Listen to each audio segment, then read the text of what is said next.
Vamos lá.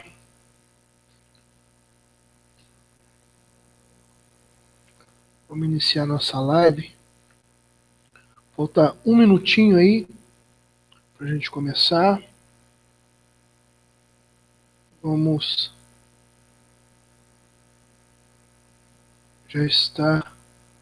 vai estar dando início aí a nossa live.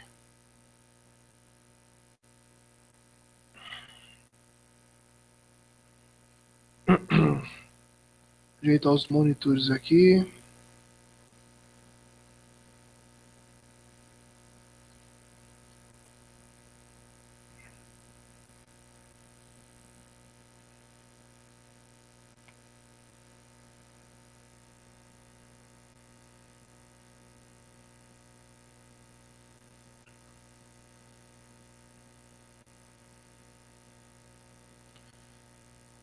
A paz a todos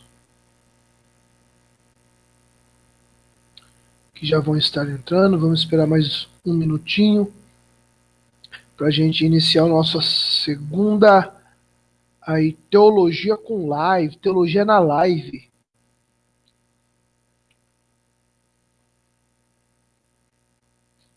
Você que está aí que pode nos acompanhar, já vai dando a paz aí.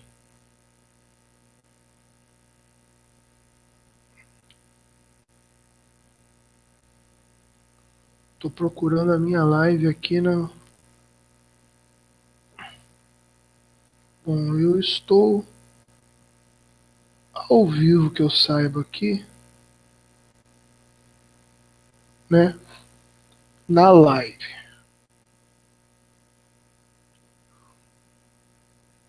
Já quero dar paz a todos. Ao vivo é assim mesmo, a gente vai ajeitando aqui, ajeitando ali, pra gente tá fazendo a nossa live aí.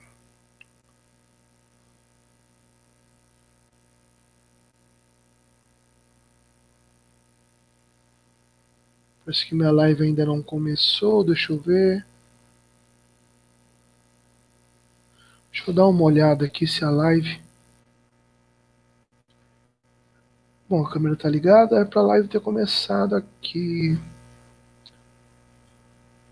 Deixa eu dar uma olhada.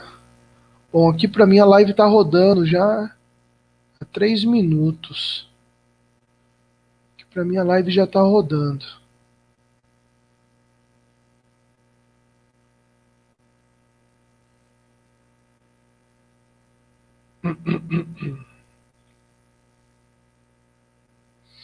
Então, vamos lá, já vamos começar. Pessoal que for entrando aí, vai deixando a paz. Você que vai assistir agora, vai assistir depois. Não tem problema não.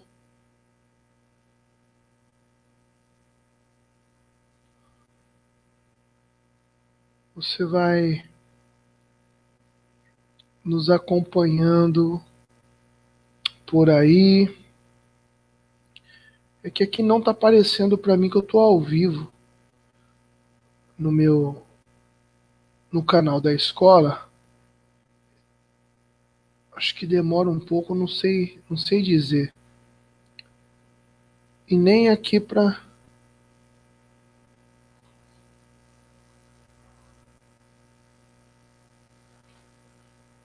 vamos dar uma olhada aqui.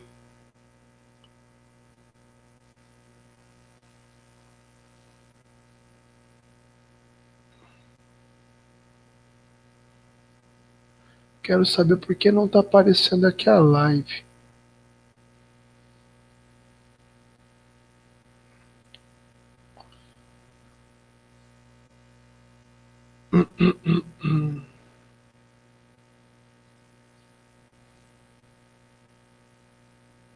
Bom, já vamos começar a nossa live aí. Sejam todos bem-vindos a nossa live. Você que está me assistindo aí, vamos falar hoje sobre doutrina bíblica. Vamos falar hoje sobre alguns conceitos aqui. A minha live, já achei minha live. Tinha sumido aqui, mas eu já consegui achar ela, tá? Você que está aí me assistindo aí, vai deixando a paz também. Paz do Senhor a todos.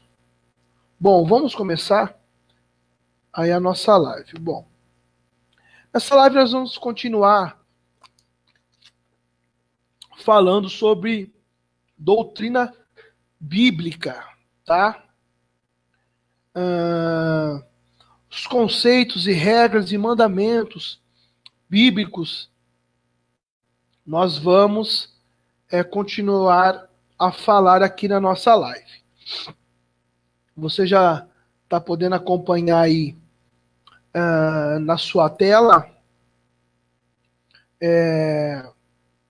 Você já está podendo acompanhar aí a apostila, né? Eu coloquei aí um pedaço da nossa apostila que nós temos aqui no nosso curso, tá? Para que você fique bem atualizado no que nós vamos falar.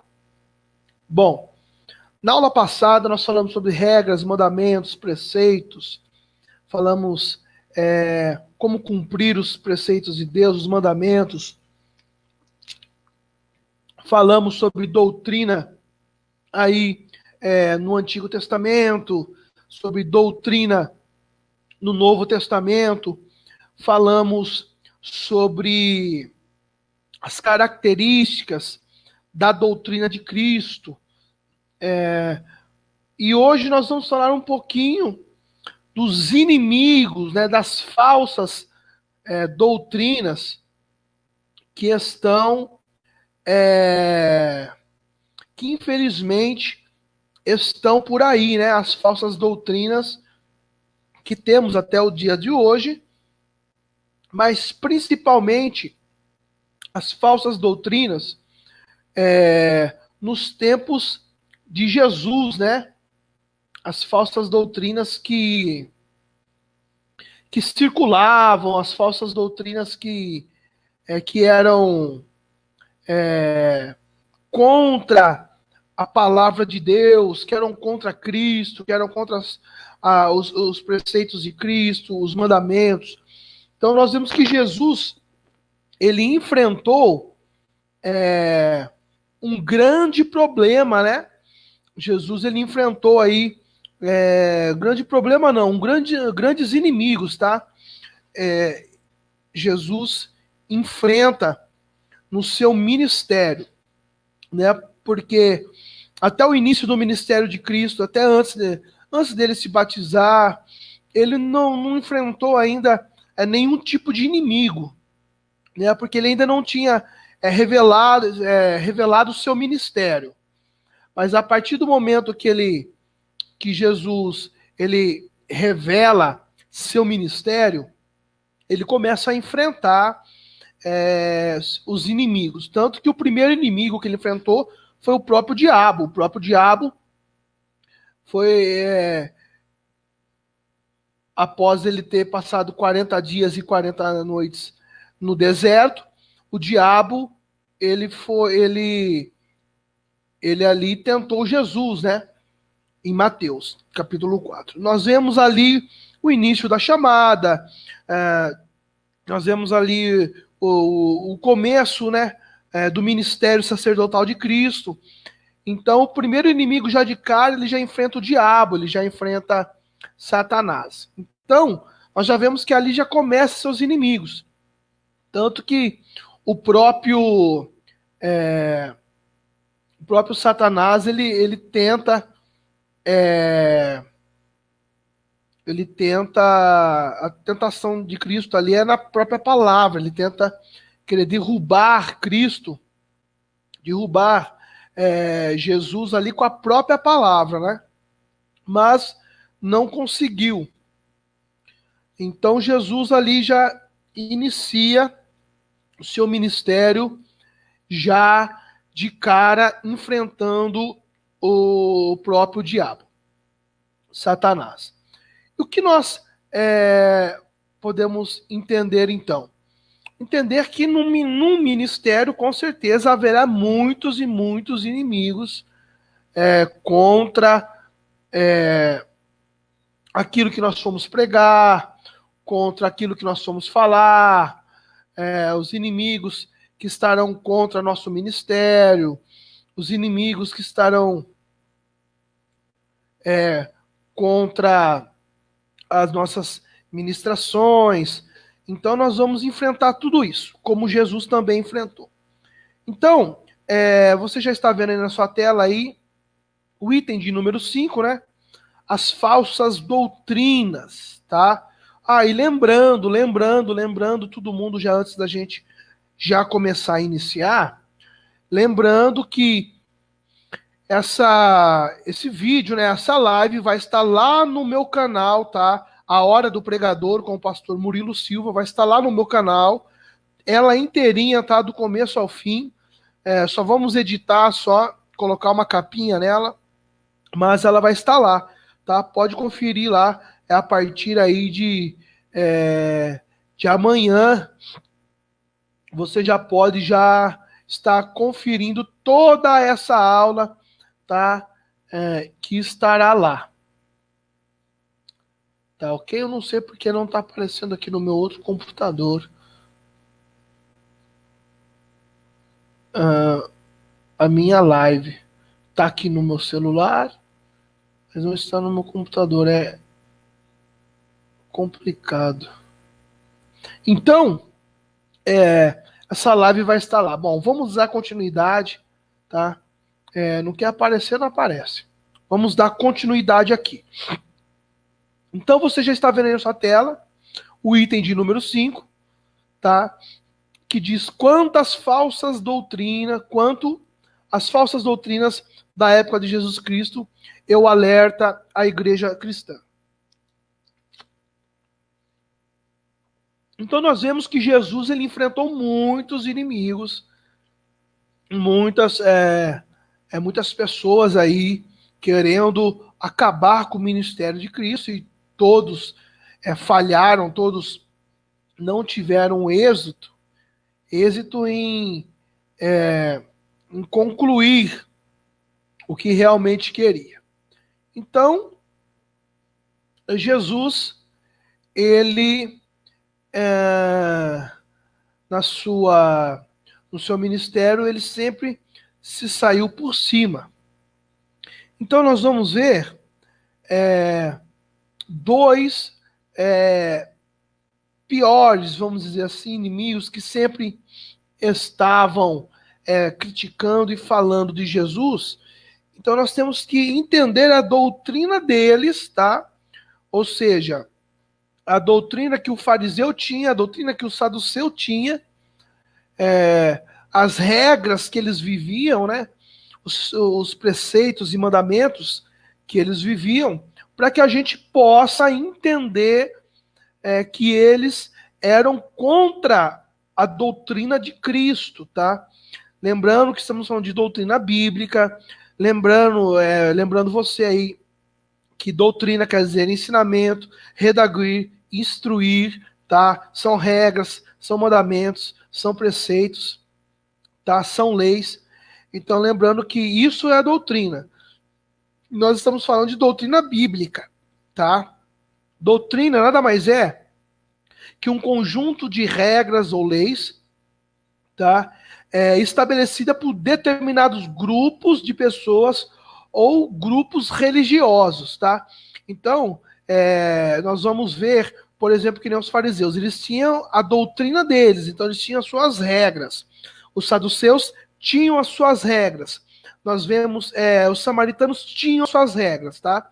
Então, todos eles tinham as suas regras, tá ok? Então, continuando. Olha lá o que está escrito. Os judeus se maravilhavam da doutrina de Jesus, pois ele ensinava com autoridade. Tá aí o primeiro, vamos dizer aí, ponto positivo que Jesus tinha na sua doutrina. O que é? Ele tinha autoridade ao ensinar. Isso é muito importante. Isso é uma regra, tá? É uma doutrina para um ensinador. O quê? Ter uma autoridade no momento em que você está ensinando. Você que é um professor, você que gosta de ensinar, é você ter autoridade, por exemplo, na sua sala de aula, enquanto você está ministrando a sua palestra, ministrando o seu curso, ministrando a matéria, independente de se for ensino teológico, bíblico, ou matérias da escola, um professor aí que ensina química, física, matemática, português, inglês, geografia, história, ciências, enfim. Ele tem que ter autoridade aí dentro da sua sala de aula, porque senão vira bagunça, né?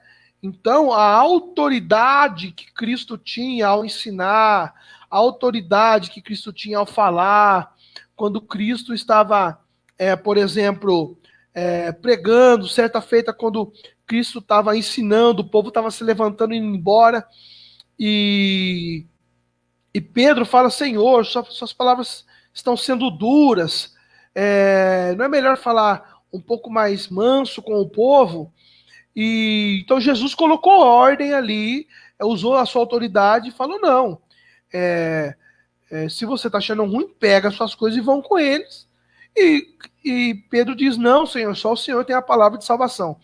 Então Jesus colocou ordem, a autoridade que Jesus tinha, a autonomia que Jesus tinha, ou seja, ele tinha o controle da situação no momento em que ele estava falando, em que ele estava doutrinando, em que ele estava ensinando. Enfim. Então isso é que vai fazer uma grande diferença no ministério, principalmente no ministério pastoral, principalmente aí no ministério de ensino. Então, ele ensinava com autoridade, mas eram advertidos contra a doutrina dos fariseus e dos saduceus. Mas quem ultrapassa a doutrina não tem Deus. Segundo a Epístola de João, capítulo 1, verso 9 e verso 10. Então nós podemos já ver que Jesus advertiu o povo contra a doutrina dos fariseus e a doutrina dos saduceus. Esses dois grupos de pessoas eram pessoas que falavam contra a doutrina de Cristo. Eles ocasionalmente iam contra a doutrina de Cristo. Eles brigavam contra a doutrina de Cristo, pois as suas doutrinas eram que os faziam ser os diferentes, né? Os escolhidos, os justos, os chamados, os separados. Então eles adotaram uma doutrina aonde quem só ia entrar no céu era um fariseu. Tanto que fariseu e saduceus brigavam entre si por conta dessa doutrina que eles tinham um contra o outro. Então, Jesus pregava contra a doutrina deles. Por quê? Porque era uma doutrina de costumes errôneos. Era uma doutrina de costumes totalmente diferente daquilo que Jesus estava pregando. Então, vamos já entender ali 2 João, capítulo 1, do verso 9 ao verso 10, tá? Você que está aí assistindo a nossa aula, pega a sua Bíblia, aí o lápis, caneta, papel, pega um caderno e vamos rabiscar aí, vamos falar um pouquinho aí. Hoje eu não quero prolongar muito, tá, a nossa aula, mas eu quero que ela seja a mais dinâmica possível aí, para a gente estar interagindo, para a gente estar falando aí sobre o máximo de assunto, tá, dentro desse panorâmica de doutrina hoje, tá ok? Hoje vai ser o nosso segundo e último vídeo falando da doutrina. Eu quero colocar um ponto hoje, tá ok? Então vamos lá, no livro de 2 João 1, 9 e 10. Diz assim: todo aquele que prevarica e persevera na doutrina de Cristo não tem Deus. Quem persevera na doutrina de Cristo, esse tem tanto o Pai como o Filho. Se alguém vem ter convosco que não traz esta doutrina, não o recebais em casa, nem tampouco o saudeis. Então vamos lá, versículo 9, está dizendo: aquele que prevarica contra aquele que prevarica e não persevera na doutrina de Cristo. O que é prevaricar? Prevaricar é não cumprir o dever.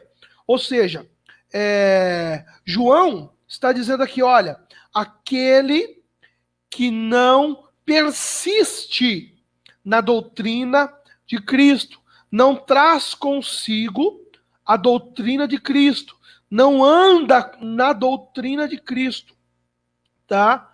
Esse não tem Deus. Então, a palavra prevaricar, ela vem de não cumprir o dever, ou seja, nada mais do que o dever do cristão é de andar na doutrina de Cristo, é de estar e pregar a doutrina de Cristo.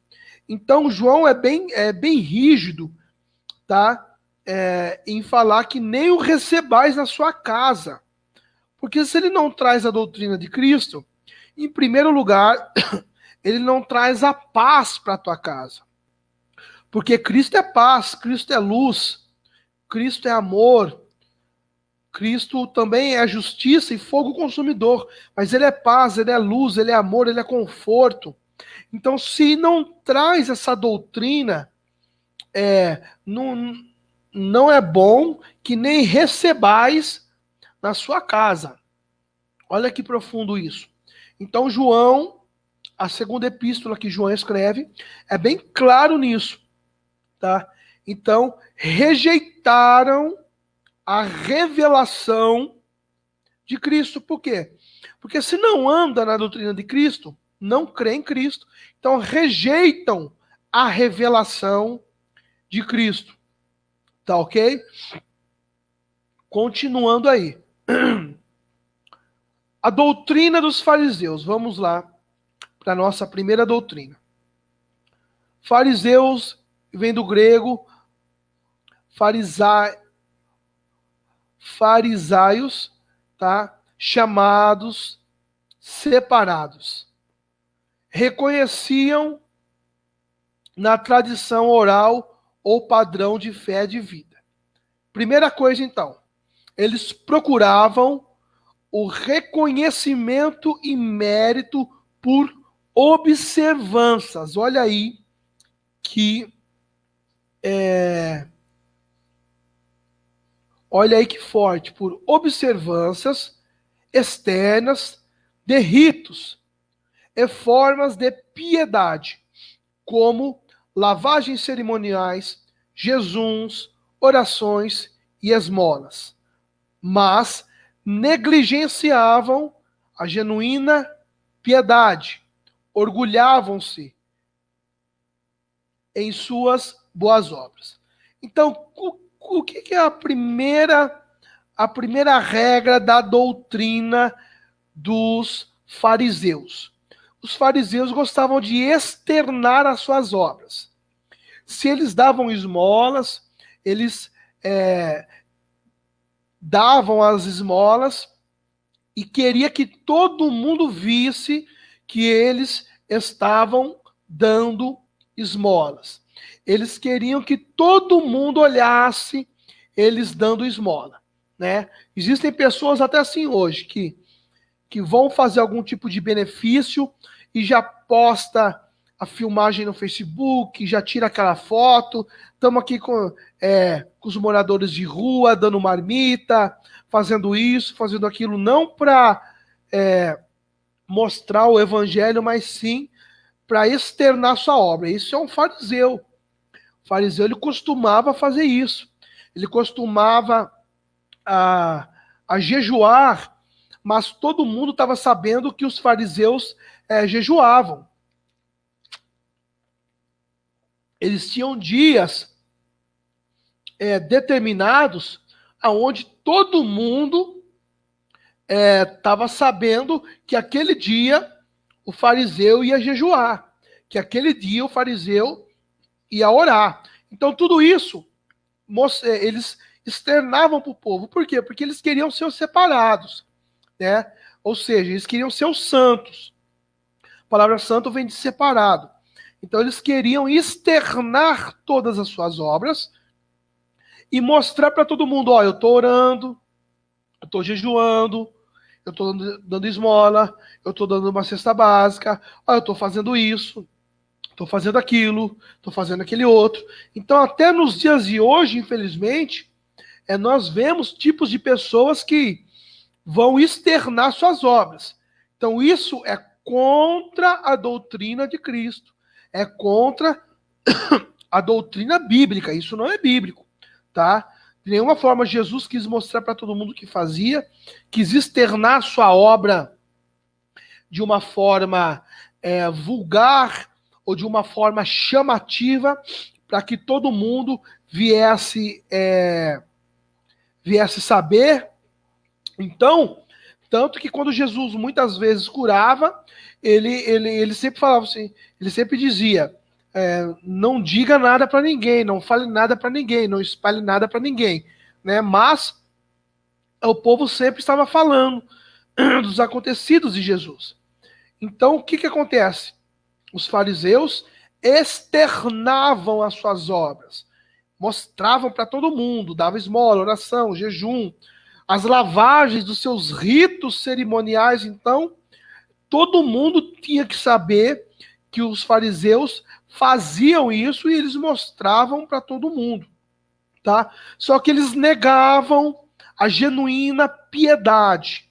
O que é a genuína piedade? A genuína piedade é quando você faz um jejum e ninguém sabe. É quando você dá uma esmola e ninguém sabe. É quando você dá um prato de comida para alguém que está com fome e ninguém sabe. É quando você dá um copo de água para alguém que está com sede e ninguém sabe. É quando você dá uma cesta básica para alguém e ninguém sabe. É quando você faz uma obra, uma genuína piedade, você tem piedade do seu próximo e ninguém fica sabendo. Isso é bíblico. Jesus disse, o que a mão esquerda faz, a direita não precisa saber, porque aí já está a obra e o galardão do homem. Por que isso? Porque você já vai ganhar seu galardão, todo mundo já vai achar que você é uma boa pessoa, só de você ajudar alguém. Então, o que acontece? Nós vemos que todo esse envolto da verdadeira genuinidade da piedade, ninguém precisa saber, ninguém precisa ver, ninguém precisa entender o que você faz, tá? E os fariseus, eles se orgulhavam das suas obras. Então, eles queriam mostrar que oravam mais, que jejuavam mais, que davam mais esmola. Então eles começavam a ter um tipo de orgulho sobre aquilo que eles faziam. Ou seja, vamos mostrar para todo mundo aí que nós estamos fazendo a obra, vamos mostrar para todo mundo aí que nós estamos aí fazendo, dando esmola, vamos mostrar para todo mundo. Então, isso era totalmente errado, tá?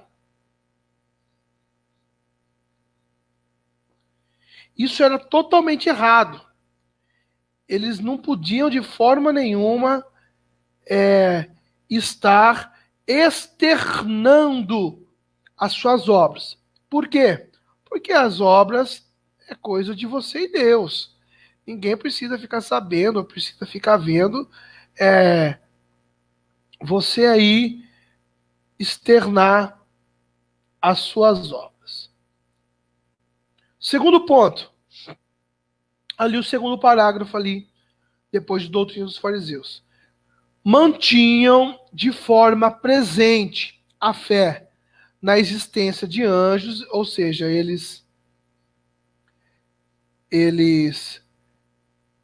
diziam que os anjos, eles criam, né, na fé dos anjos, né, bons e maus, ou seja, anjos e demônios. Então eles criam, eles sabiam que existiam anjos e demônios. E na vinda do Messias, 2 pontos. Então até aqui eles criam que existiam anjos e que existiam demônios. Eles criam que eles que vinha o Messias. Até aí, legal. Até aí está seguindo a doutrina bíblica. É isso aí. Só que eles tinham esperança de que os mortos, após a experiência preliminar, aí, após a experiência preliminar de recompensa ou penalidade no Hades, seriam novamente chamados à vida por ele e seriam recompensados, cada um de acordo com suas obras individuais. Então aí é aquele ponto que a gente chama de purgatório. Aqui consegui compartilhar minha live aqui no meu particular. Aqui a minha esposa já está falando aqui que não estava aparecendo, mas agora tá. Consegui compartilhar. Não sei porque não estava aparecendo. Ela não está privada, tá para todo mundo ver, mas eu não sei. Enfim, continuando. Então eles acreditavam no tal chamado purgatório, né, que tem algumas religiões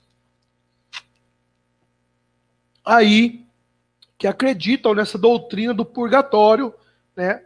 Mas essa doutrina, eles acreditam que os mortos estão lá e vão ser julgados depois no purgatório e vão ser recompensados depois pelas suas obras, né? Isso é uma questão um pouquinho delicada, mas é uma questão que nós devemos deixar de lado, anular ela. Por quê? Porque não existe nada de purgatório, não tem ninguém sofrendo ainda, não tem ninguém. Só acontecerá o grande julgamento após a vinda de Cristo. Então ninguém está no Hades, ninguém está em lugar nenhum, estão dormindo, né? A Bíblia é bem clara em dizer que aqueles que estão mortos, eles dormem, tá? Esperando o dia do julgamento, tá? E nisso, os fariseus acreditavam que, e depois dessa pessoa acordar e ter o seu julgamento, eles acreditavam que pelas suas obras elas seriam salvas. Ninguém será salvo pela sua obra. Por quê? Porque a obra que você tem que fazer não é nada mais que sua obrigação. E naquele grande dia, você só vai prestar contas da sua obra. Só isso. Né? Nós vemos muitos textos bíblicos afirmarem isso, e um deles é quando, no livro de Apocalipse, faz a referência a qual muitos dizem que mas Senhor, preguei no teu nome, curei no seu nome, fiz toda a obra no seu nome, e Jesus irá: apartar-vos de mim, malditos, vós tais que praticais a iniquidade. Então, tem gente que prega, que louva, que dá esmola, que faz o bem em obras, mas a sua vida está em iniquidade, está em pecado, faz o que desagrada a Deus. Então é isso que vai ser cobrado. Tá ok? Terceiro parágrafo ali, depois da doutrina dos fariseus, diz assim: em oposição à dominação de Herodes e do governo romano. Então, o que nós vemos aqui? Eles eram a oposição à dominação de Herodes e do governo romano. O que é isso, pastor? Eles eram contra o governo, tá? Eles estavam contra o governo de Herodes. E isso, um cristão, ele tem que ter com certeza, consequentemente, a sua opinião, mas um cristão não pode querer se opor contra o governo. Por quê? Porque todo governo levantado, todo presidente ou prefeito, ou seja, o governador ou senador, que foi levantado como autoridade, seja também uma autoridade dentro da igreja ou fora da igreja, estou falando uma autoridade geral. Toda autoridade levantada foi constituída por Deus, tá? Então, se tem um governo ruim, foi porque você votou no governo ruim, tá? Mas Deus permitiu que ele chegasse lá, mas o voto foi seu. Nós vemos isso, uma grande oposição lá no livro de Samuel, quando pedem para Samuel um rei, e o povo escolhe Saul, e Deus concede que Saul sente no trono. Mas ele pecou contra o Senhor, foi contra Deus, ele desobedeceu Deus, então ele foi retirado depois do seu trono, foi colocado Davi. Mas Saul subiu no trono, reinou alguns anos, e com isso, infelizmente, ele se opôs contra Deus. Mas, o que aconteceu? Deus permitiu que ele subiu, mas a escolha foi do povo. É a mesma coisa.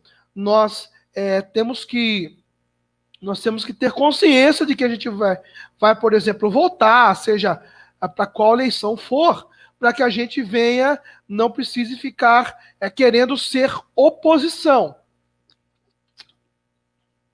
Tá ok? Então, os fariseus, eles eram oposição contra o governo de Herodes. Tá? Então, isso um cristão não pode ser oposição. Tá bom? Contra o governo.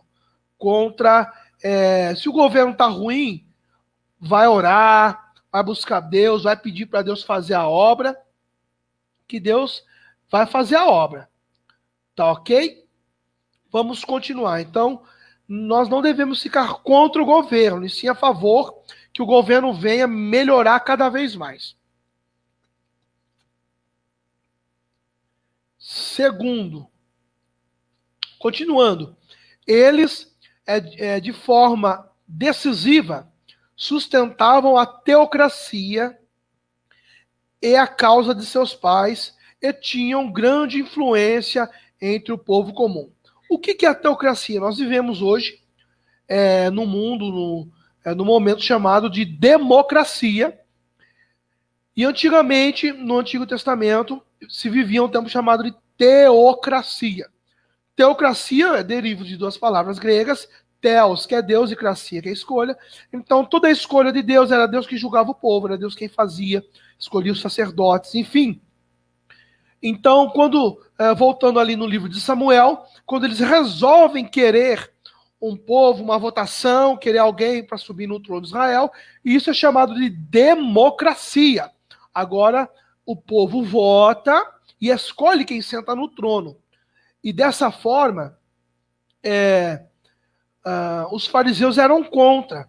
Mesmo estando no mundo moderno, eles queriam ainda aquela doutrina de estar sendo parte da teocracia. E isso estava completamente errado contra os preceitos de doutrina bíblicos, né? No momento em que eles estavam vivendo, não era tempo de teocracia, era um tempo de democracia. E isso fazia com que eles se achassem os mais santarrões, se achassem os mais santos do lugar. E como diz que eles tinham muita influência no povo comum, ou seja, no povo mais pobre, no povo mais humilde. Então eles usavam dessa teocracia, que Deus está julgando o povo dessa forma, para julgar ou para influenciar o povo mais comum daquela época em que Jesus vivia. Então, quando Jesus veio com a sua doutrina, pregando a palavra, falando da salvação, falando de curas, de libertação, eles foram oposição contra Cristo por causa que era eles que influenciavam o povo. Então Jesus veio influenciar também, e nisso, como diz no começo que nós estávamos lendo, e com isso os judeus se maravilhavam com a doutrina de Cristo, deixando a doutrina dos fariseus agora de lado, deixando a doutrina dos fariseus totalmente de lado. Então isso deixava os fariseus aí totalmente bravos, né? Deixavam os fariseus aí totalmente bravos. Enfim, no nosso quarto parágrafo aqui, depois da doutrina dos fariseus, de acordo com Joséfo, eram mais de 6.000. Flávio Joséfo foi um grande estudioso aí do século XIX, ele foi um grande estudioso da palavra, um grande escritor, tá? Ele teve uma noção de que tinham aproximadamente mais ou menos 6.000, mais, né, de 6.000 fariseus já vivendo na época de Jesus. Imagina a opressão, né, que Jesus estava vivendo no momento em que ele pregava, no momento em que ele falava aí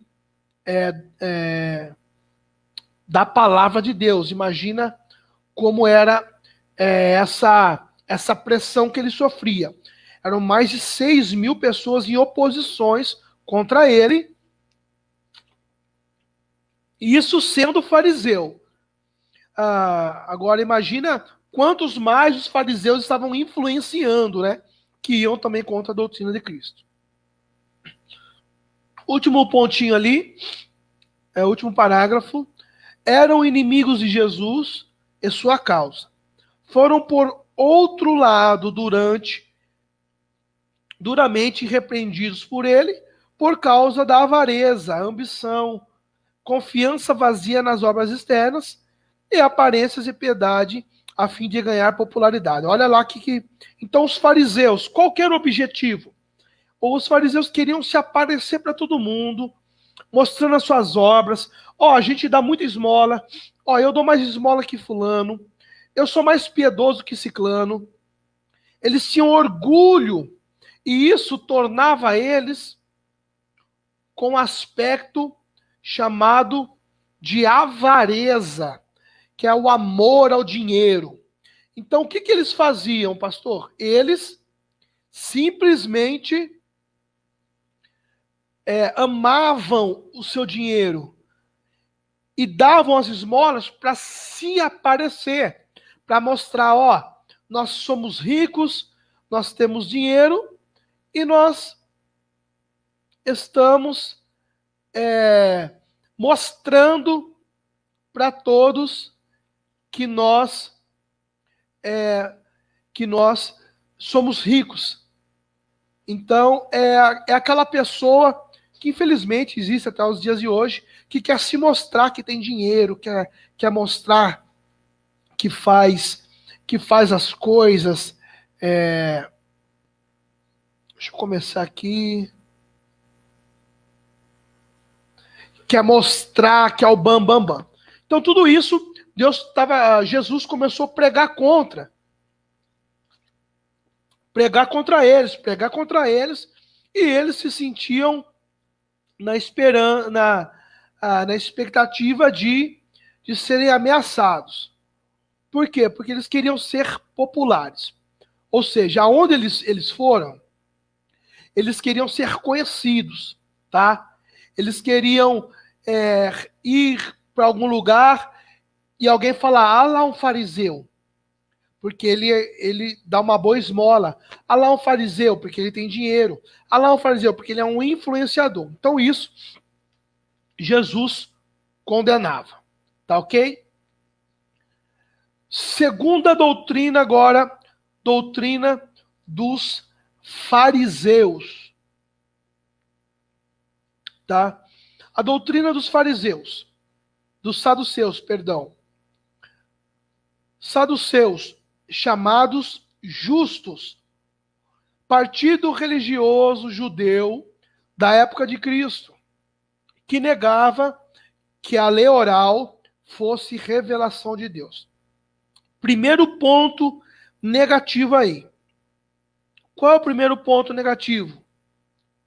A lei oral fosse revelação de Deus.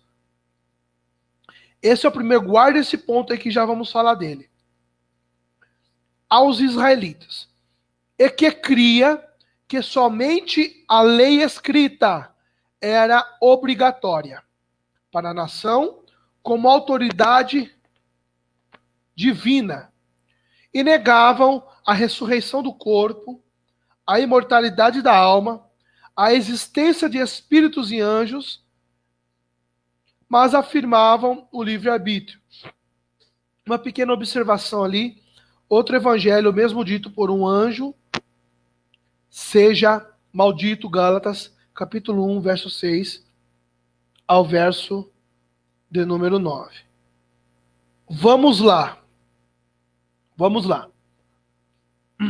Primeiro ponto negativo, a lei oral. Por que os saduceus não criam que a lei oral fosse revelação de Deus para os israelitas? O que é a lei oral?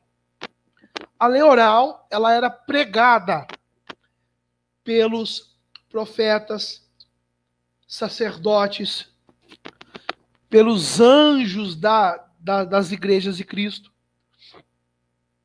Então, a lei oral nada mais é que uma ministração.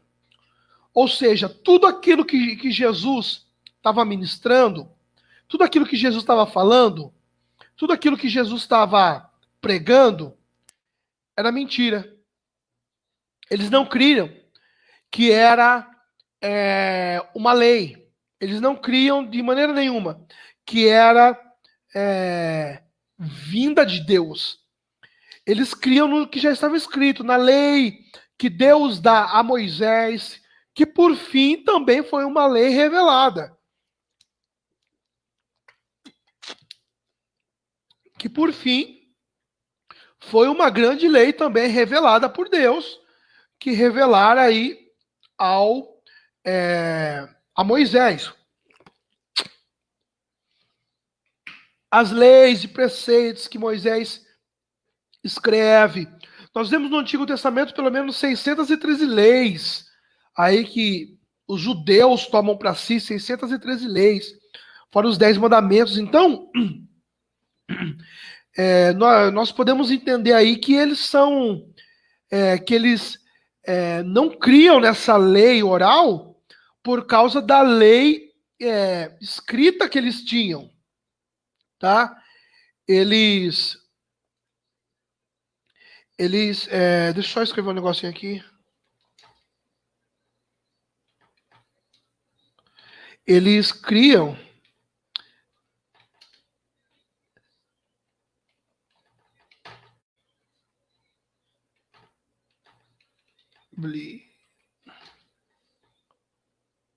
pronto. Eles criam nisso, então, na lei escrita, na lei que Moisés escreveu, na Torá, nessas 613 leis, e deixaram a lei oral, ou seja, uma revelação de Deus, uma pregação, uma ministração, tanto que quando iam nas sinagogas, a lei oral que era falada ali, que era aberta, o livro que era falada sobre os textos bíblicos, tá? Que eram falados aí sobre a palavra, sobre os profetas, tudo isso já estava escrito. Então, tudo isso já sendo escrito, para eles já estava de bom tamanho. Então, o primeiro erro é parar. O primeiro erro foi que quando Jesus veio e não trouxe uma lei escrita, ele trouxe uma revelação sobre a lei escrita. É isso que os saduceus não entendiam. Eles não entendiam que Jesus estava nada mais que aflorando, trazendo à tona, vamos dizer assim, uma interpretação das leis que já foram escritas. Tanto que nenhum saduceu, nenhum fariseu, ninguém conseguiu derrotar Jesus. Por quê? Porque Jesus falava sobre a lei, pregava a lei. Então Jesus trazia algumas revelações da lei. Jesus trazia algumas coisas, alguns tipos de revelação sobre a lei que ninguém estava entendendo, que os saduceus, que os saduceus não entendiam.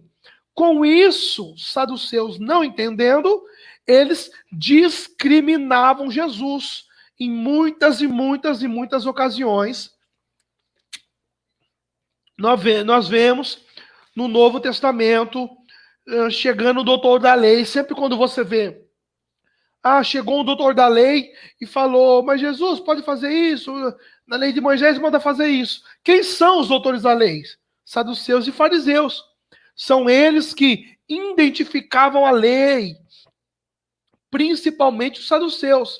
Eles andavam com a lei debaixo do braço, eram eles que julgavam o povo pela sua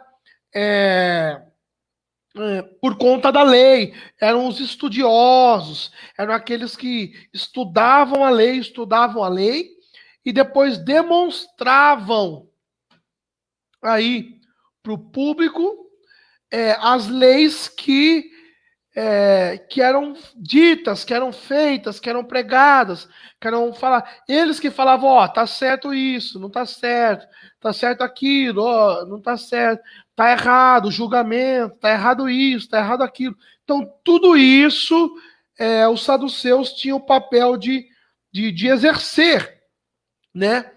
E com isso, eles tiravam a lei oral, a ministração, a pregação de Jesus, eles jogavam de lado, jogavam fora, e com isso eles estavam querendo aí transformar, né, o povo em pessoas que não ouviam, tá? Tapavam-se aí os ouvidos e só acreditavam naquilo que eles quisessem que acreditavam, tá? Então isso, estou resumindo aqui, E isso é o que os saduceus faziam. Tá ok? Então, a lei. Então, a lei, o que é a lei oral, pastor? A lei oral é a pregação. Então, Jesus veio pregando, veio falando, veio demonstrando, e eles não queriam crer de maneira alguma, tá? Continuando, então, esse é o nosso primeiro ponto aqui. É o primeiro ponto negativo, tá, dos saduceus. Que é, segundo, e cria somente na lei escrita, isso nós já implementamos, falamos, né? E que a lei escrita era obrigatória para a nação como autoridade divina. E aqui nós já falamos. Negavam a ressurreição do corpo. Ponto. Eles negavam a ressurreição do corpo. Por que eles negavam a ressurreição do corpo? Eles não criam que o corpo poderia ser ressuscitado. Tá? Como assim? Essa doutrina surgiu porque Cristo, até o momento, ninguém ressuscitou, e Cristo foi o ressurreto. Então, eles não acreditavam na ressurreição mais do corpo. Eles não criam que alguém poderia ressuscitar. Nisso, tirando a valia da própria lei escrita, né, da própria revelação escrita, da própria profecia escrita sobre o Messias. Então, ou seja, eles já não estavam mais crendo no Messias, porque o Messias viria e ressuscitaria ao terceiro dia, como ressuscitou. Então, mais um ponto negativo para os saduceus. Mais um, a imortalidade da alma. Nós sabemos que o homem ele é feito em tricotomo ou tricotomia, que é o homem dividido em três partes, em corpo, alma e espírito. Quando o homem morre, seu corpo, a palavra diz que volta para o pó da terra, o seu espírito volta para Deus, porque é espírito de vida, vem de Deus, o espírito volta para Deus, e sua alma é que você determinou como você viveu, para onde ela vai, para o Hades ou vai para o céu eterno com Cristo. Enfim, então eles não criam nessa imortalidade da alma que tinha uma existência na eternidade para sua alma ser imortal, onde tem seus desejos e vontades e sentimentos, onde tem seus sentimentos, não teria a imortalidade. Eles não criam na imortalidade. Resumindo, eles não criam na vida eterna. Então Jesus ele veio falar da lei, tá? Da revelação de Deus, tanto que ele diz em João que eu não vim falar de mim, mas vim falar do Pai. Isso é lei oral, isso é a pregação.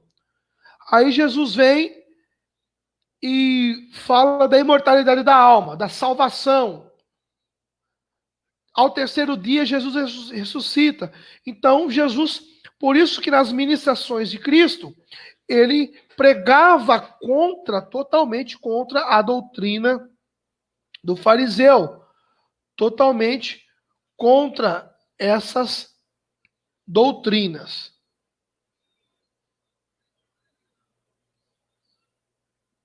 Tá ok? Continuando, a existência de espíritos, eles criam, isso é um ponto positivo, né?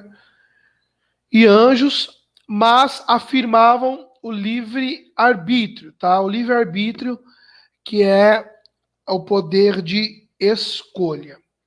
Tá ok? Então, ou seja, eles não acreditavam no evangelho que Jesus pregava. E essa doutrina que eles traziam aí, essa doutrina que eles pregavam, era uma doutrina aí que era totalmente contra o Evangelho de Cristo. Então, era uma doutrina falsa, tá bom? Doutrina dos fariseus, dos saduceus são doutrinas falsas. Tá ok, né, pessoal? Vamos continuar, tá? Vamos hoje pôr um ponto final aí nessa aula. Vamos lá. Deixa eu só dar uma olhadinha aqui, arrumar essa. Meus irmãos, ao vivo é assim, ao vivo a gente vai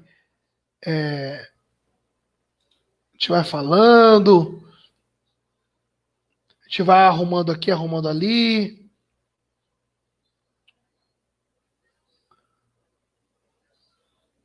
Tá ok. Bom, vamos continuar. Deixa eu ver se tem alguma pergunta aqui.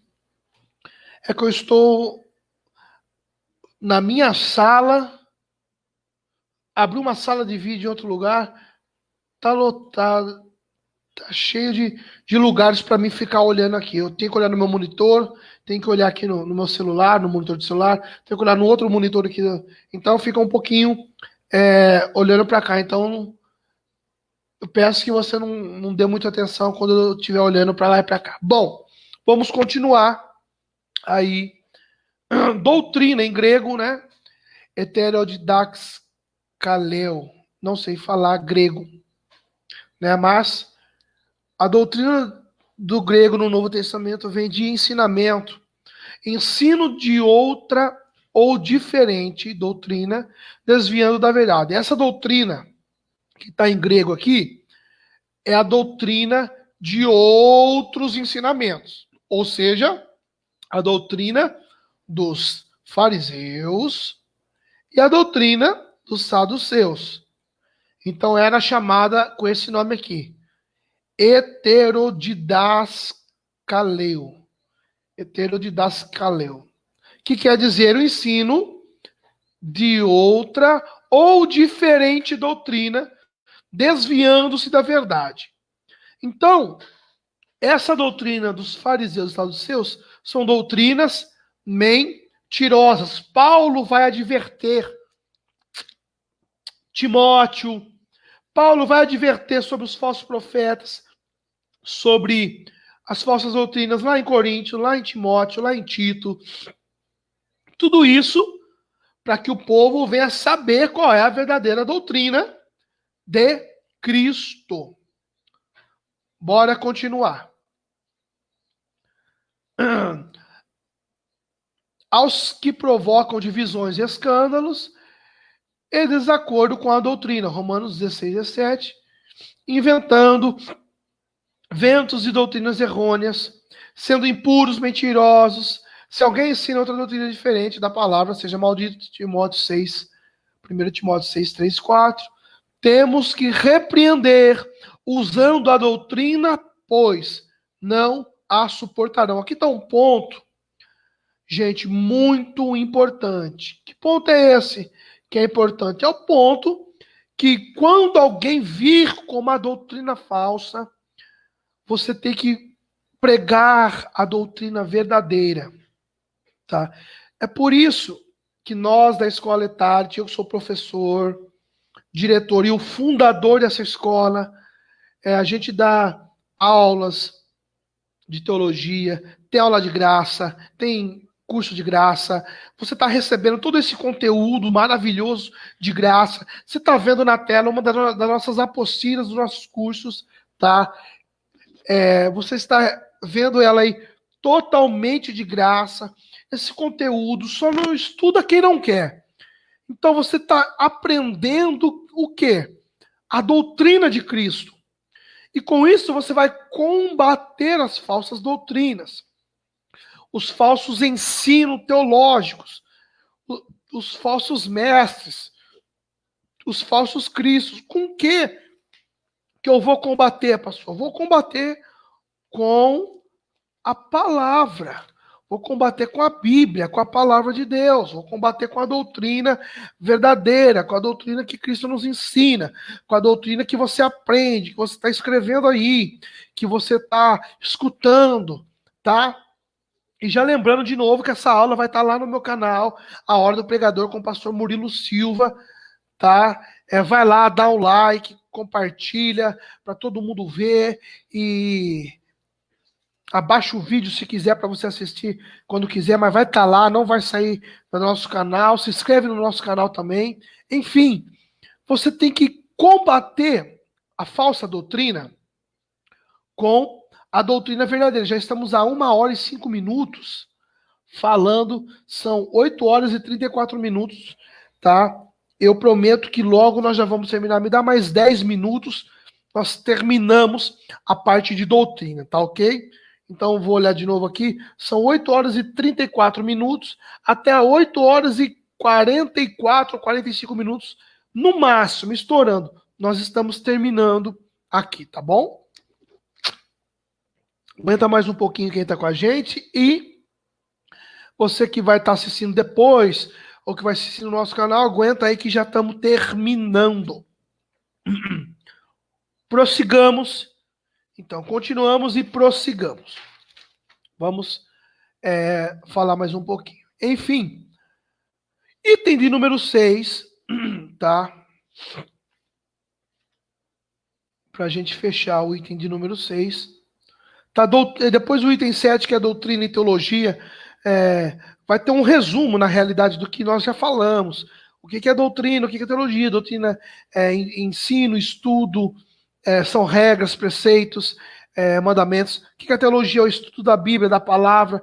Então, na teologia, você aprende doutrina, tá? Então, vamos falar sobre a necessidade da doutrina. Você vai ver a sua letrinha aí, de número A. Verdade precisa. Opinião final.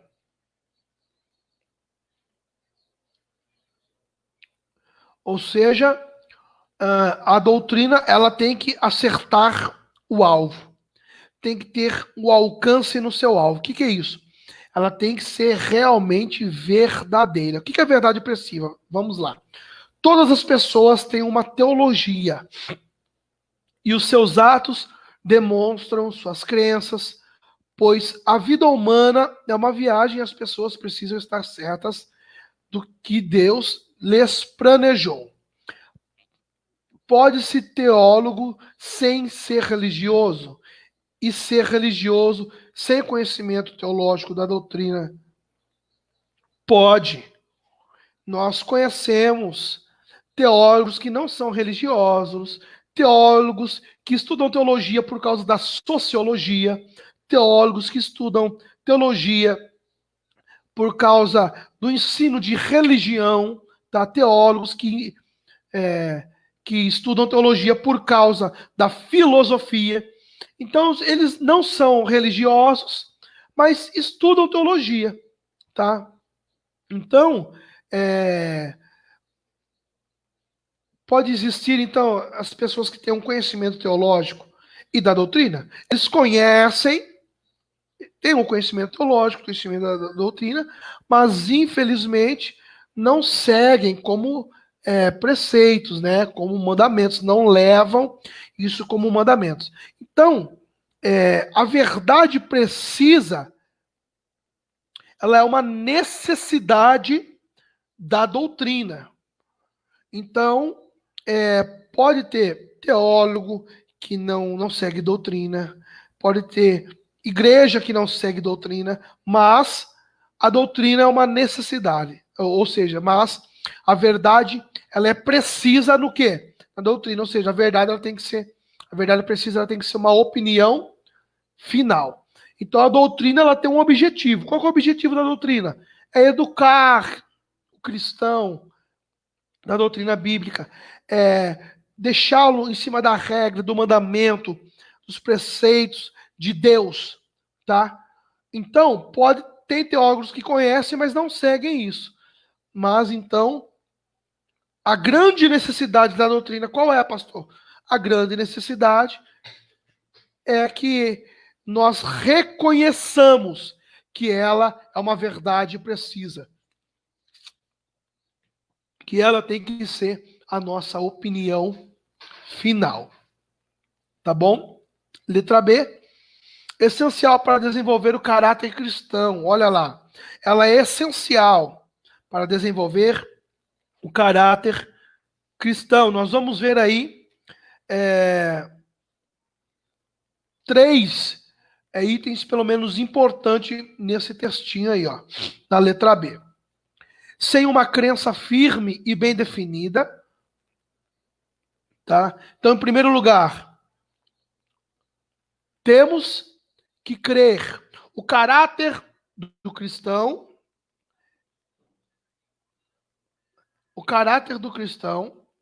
ele tem que ter uma crença. Então, para ser formado o caráter de cristão, ele tem que crer na doutrina de Cristo, na doutrina de Deus, da palavra. Então, em primeiro lugar, tem que ter uma crença. Tá? Segundo, firme e bem definida. Ou seja, a crença dele tem que ser uma certeza. Senão, não é crença. Tá ok? Que é parte da religião. Não haverá crescimento correto, pois podemos viver a vida dita cristã sem conhecer a doutrina, mas não haverá experiência cristã.